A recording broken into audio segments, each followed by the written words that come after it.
workhorses. I mean, if you have an old PLC, it'll work. I don't think it's going to fail you tomorrow. I mean, unless there's certain circumstances, but it'll go a long time, and there's nothing wrong with it for the time that it was put in.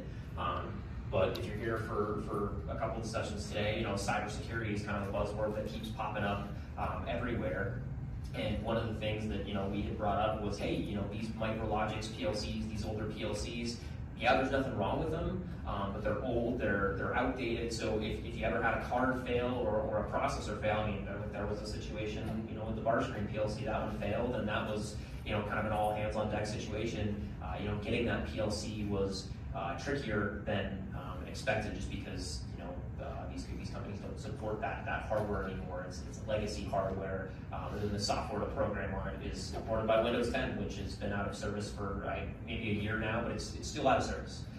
So modernization is just one of those things that nobody wants to talk about, but it's got to happen. If you keep kicking the can down the road, there's got to be a point where you got to pick the can up.